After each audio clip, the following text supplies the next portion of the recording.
Hello everybody, I'm Bateswolf and welcome back to another episode of Dark Souls PvP. I very nearly said Dark Souls 3 right there. Thankfully I didn't, but hey, now you know regardless. In this episode, it's the fourth episode of PvP we're doing here on the channel. And we are mixing things up a little bit. We've changed the build around. We'll be dual wielding katanas, dressed in the full ninja set. I forget actually what the name of the set's actually called, but we'll call it Ninja Set, we can see it. Bit of a new PvP series, we've dropped the other build and we're going on to this one. It's actually still the same character, not at the correct level stage as of right now where I want it to be. We want to get around 120, we're still a bit short of that right now, so we're not performing with our most ideal stats, but that's totally fine. But regardless, it's still a different build in the sense that we are using different gear. You know, full ninja set, like I say, dual katanas, no shield, just keeping it simple like that. Uchi-katana in the right hand, Ayato in the left. Nice little catch out there. That's a little bit of an interesting trick you can do with the katana. Just face away, don't lock on, and R2 with the one hand, and then when you pull it back towards the enemy, you will catch them out and poke to the face there. And we do actually end up fighting this guy a couple of times. If I'm not mistaken, I think we fight him 3 times and each time he rage quits. I don't know why people play like this. Just take the loss. It is what it is. One of those things I just really don't understand. Why not just... Who cares? You've died in Dark Souls. What's the big deal? There's no shame in it. We show our deaths on here, so... You know, I don't think there's any big deal when it comes to just taking the loss. But it doesn't seem like this guy wants to do that. I am playing it a little bit smart here, though. We're back up. Heal up. I was actually hoping there that he would,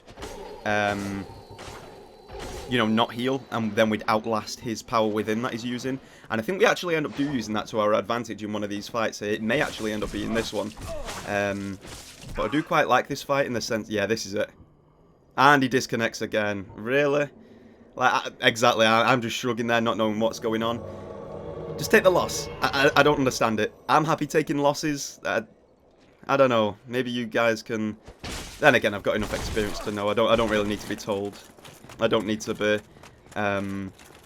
told why someone would do that. It's quite simple. They're just too embarrassed by losing, maybe, or they're just bad. I don't know. It's one or the other. And we we had to go for that right there. It worked out a dream as well for us. It went really well. I was chasing him and chasing him, just thinking, there's no way I'm letting this guy escape. I'm happy to die for it as well. So we end up getting the plunging attack on him there, and we both hit the bottom and end up dying. Beautiful stuff. Seth the Seer. I must say, this episode, it's been a little bit of a while since I recorded these clips here, and we do get the guy again. He's not running down the lift this time, though. I'm just trying to re-jog my memory here. Like I say, it's been a little while since we actually recorded these, so just getting familiar with it. And he does stop there with his back turned to us, which isn't a smart idea. Gets backstabbed, and then we kick him and let the spell, and these guys wail all over him. That's the perfect time to perform a kick, actually. There is plenty of times the kick is totally viable in PvP, actually very useful. And that's one of the situations there where we, you know, take advantage of that. Stun him with a kick, he gets knocked back, and then there's enemies nearby just to wail on him. So we end up getting the kill there as well. And I did invade this guy a few times. It was actually quite fun fighting this guy, because his objectives seemed to be pull me through the level, and yeah, we saw him pull out his talisman there, so we back off. We're aware of that. You've got to pay attention. You don't want to get Wrath of Gods off of the, Wrath of Godded, whatever you want to call it, off of the cliff there. But this guy's objective does just seem to be pull you through the level, get you towards a cliff face, and knock you off. But despite that being the case, we end up chasing him anyway for the fun. I had quite a bit of fun in these fights here, and I believe he's going to try it here as well. That's right, and we do actually get knocked back, but we get pushed up. Yeah, we ended up fighting this guy a few times. I think I beat him the vast majority of the time, but I think he ended up killing us once, and I believe I do include that in this episode here as well. Quite fun indeed, I must say. And I've actually been recording some more recently as well. In fact, just yesterday from the point of when I'm actually recording the voiceover for this. Quite fun. We did end up getting quite a few invasions. It ended up being quite busy. A lot of fun indeed. Ooh, and look at that. That's how a ninja lands. Right on the cusp of falling off there as well. Here I am shrugging, not knowing what's going on at this stage. The guy just keeps coming up, down, all around and everywhere. Absolutely crazy. Oh, I think he might get us here, actually. Oh, no, he doesn't. We get the roll BS, right? No, we missed the BS. But that's okay. Actually feels like it's a little bit harder to hit those in the remastered as opposed to the original. Nice toggle escape there from ourselves. God damn this hay fever in the summer heat, man. I am sorry. But if you got to sneeze, you got to sneeze, right? It's actually quite hard to hit that spell in PvP, and that was certainly a bad time for him to heal, because we can just get right around him. BS. Rolling to get free, and we end up tightening him up there as well for, I believe, the 3rd time already, right? I believe that's the case.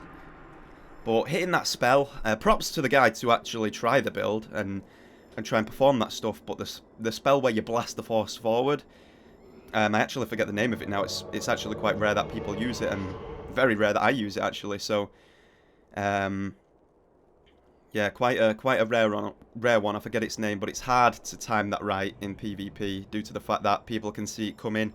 It's easily readable, and you can just time the roll right to go through it. So it's probably best to stick to the Wrath of Gods or Force if you're looking for something to work a little bit better. But if you're having fun with it, hey, by all means do it. That's great. It's actually refreshing to see people do this. And there I go with a, well, what is it? I was expecting him to be stood right there, and then he'd probably force me and I'd fall back down, and it'd be a little bit of back and forth again. Regardless, really fun.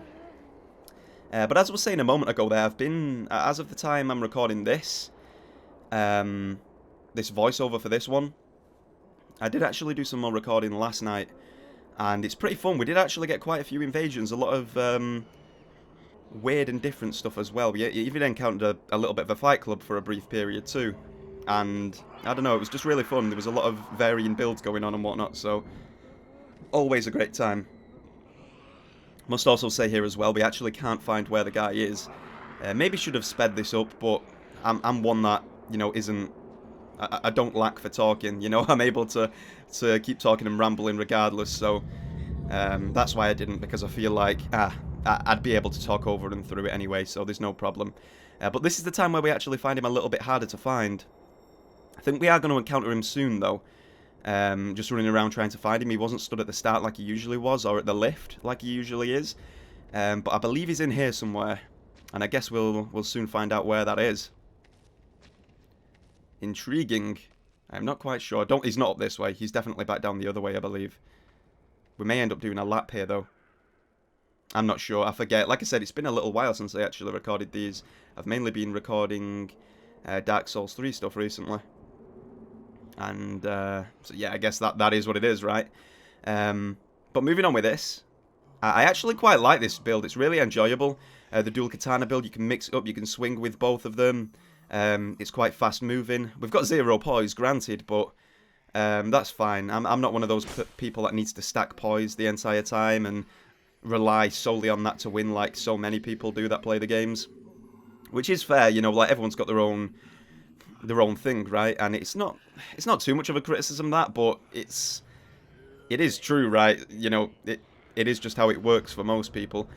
But to mix things up a little bit, here we are, 0 poise, full ninja build, you know, totally getting into that samurai style of build, that fighting build, dual katanas. It's good as well because, considering you've not got a shield, it sometimes prompts people to be a little bit more aggressive with you, and then you end up catching them out because the katana can parry in the left hand, so that often surprises some people. And we do actually get some of those. I can't remember if we've included any in here, but I know there'll be some in the next episode regardless, so it's really nice because people just really are not expecting that to happen at all. But anyway, that's pretty much how this build works. We're still using the Ring of Favour and Protection, and I think we might also be using the Ring of Steel Protection as well, just for a little bit of extra defense, considering the set's somewhat weak compared to well, the vast majority of what everyone else is using here in PvP. And then that's pretty the summation of it, folks. You know, there's not really much more to it than that. It's just a really fun build to use. Mixes things up. It does okay damage. It helps you chip away at people. It can parry. It can, you know, move quick. It's quite versatile in switching between the left and the right hand katanas. Two-handing, then dual-handing again. Using the strong attacks. It's really fun.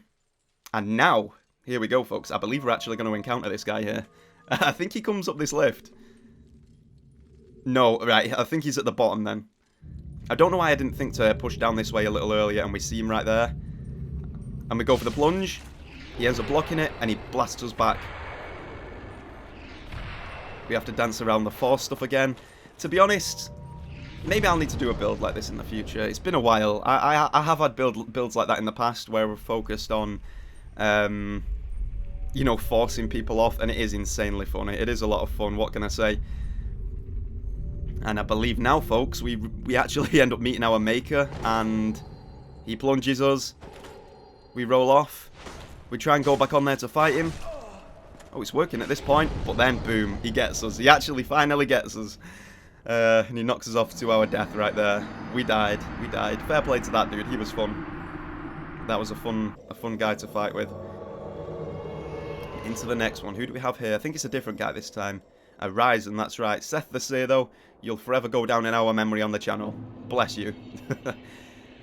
Alrighty, down into the township. It looks like this guy's killed the enemies. That's a sign that he's actually progressing through the area, and he's not going to be waiting anywhere near the start for you to fight him. So that's why we're running right down here through these enemies, just to try and get to him.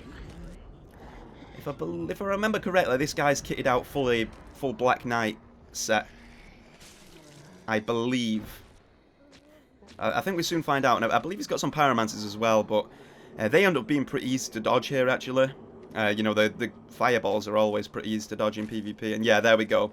Black Knight gear set. We just stand here, we face him off, let him make the first move. We've got our pal here with us as well. And there we go, now that we've got close to him. Just walk away. And we just walk away. Keep avoiding those fireballs that are coming into us. Letting him use his spells. Trying to get him to come down here to fight us. He eventually does as well after casting his fireballs from afar, realising that they're not going to hit me. This was pretty funny. It was actually really tense. I make a couple of mistakes here, though, it must be said. You see me trying to go for the parry there as well, thinking that he'd be swinging on us. Boom, and I love that one. We just stood there, we drink the Estus, and we pull out the parry right away to get him. That was really freaking sweet. I love that move. When I was recording this and I landed that, I thought, oh yes, that's going to be good. Hopefully people enjoy that. And he's actually quite proficient with his kicks here as well. He knows that he can set us off balance with the kicks. And I don't know, I feel like I could have, in this fight, had a little bit more killer instinct. I could have gone all out a little bit more instead of taking it a little bit slower. That being said, it's not a total slow pace. It's just, instead of being a medium paced here, I feel like I should have upped the ante and gone a little bit faster and whatnot to finish this guy off. And we may or may not end up paying the price for it here. We get stunned. We roll out. And we get caught again there with a backhand. Not doing too great with my toggle escapes right there. We both end up drinking up, but I must say this one was also really fun. To be honest, Dark Souls 1 PvP is always really fun to me. It's always been my favourite, to be honest, so it's always a good time whether I win or lose. And this fight was especially that because you see me just trying to practice the parries a little bit because it was early on in the stages of me actually using this build.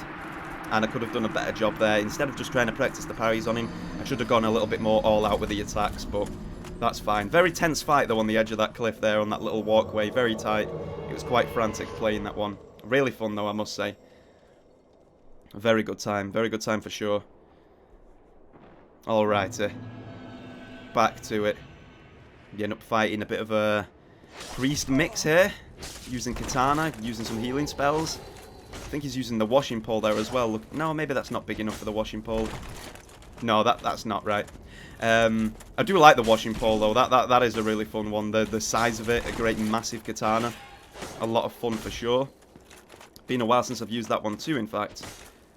You end up dual handing here, switching up the speed of our attacks, going for the strong attacks, backstepping, trying to come forward and to catch him off guard, and we do there. We catch him out with one. But he's also catching us too. It's a bit of back and forth, both of us swiping with our katanas there. He's dealing some bleed on us. Is that the Chaos Blade that then, actually? I think that's the Chaos Blade. And we end up catching him out there as well, giving him an honourable bow. Good night, my dude. Good night. Sleep well. Rest well. Picking up some nice souls there for it too, of course. Helping us to level up a little bit as we go. Cretin we have now invaded. Is this the fight? No, okay, I was thinking then. Yeah, it's another guy with the Mask of the Mother. It may actually have been the same guy. I actually didn't pay attention to that there. Black Knight Sword this time. We do well on our toggle escape on the second hit. Catching him out there with a parry. Saw the rolling attack coming. Very nice. And we put him down to the ground. I was thinking though for a moment it was going to be an invasion with 2 people. But I don't know actually if there is any in this video. I don't know whether I managed that on this one here. But regardless, it's what it is. Sometimes that can be really fun though. It makes it more enjoyable. But I do like a good one-on-one as well. See me going for the parry there, not quite catching it. Drink up like he does. Then backing out. Alright. We are a couple of minutes off the end here as well. So as per usual, I will leave you guys with the last 1 or 2 clips. So I can outro. Not right now, but we'll give it another minute. And then we'll let you guys sit. I think this guy... Okay, we end up getting another parry there as well, which is awesome. Loving this katana build right now. This dual katana action, really fun. Like I say, if you've never tried anything like this before, be sure to go for it. It's a really great time. Really do recommend it. We're circling there for the BS. We fail that. Not actually sure who wins this one. For some reason, I've got a feeling he does. But... No, okay, that's it. We catch him out there with that. My only thought there is that he must have misclicked on an item he had in his toolbar. He must have misclicked on something there and he didn't have an Estus selected. Something like that. But we end up catching him out there. Very nice. Alrighty. Coming in here. Not sure how many fights there is left in this video. Maybe 1 or 2. Not too sure. I think this may be the last right now, folks. The last 1 or 2. So what I will do now, folks, is I'll leave you with this one. Thank you very much for watching as per usual. It's always fun doing these PvP videos. You seem confused there. I've encountered another person trying to escape. But yeah, thank you very much for watching, guys. If you enjoyed it, please feel free to leave a like. If you didn't, well, no hard feelings. Loving this build right now. There'll certainly be more from this in the future. Not sure how far we'll take it, but we'll certainly do a couple more.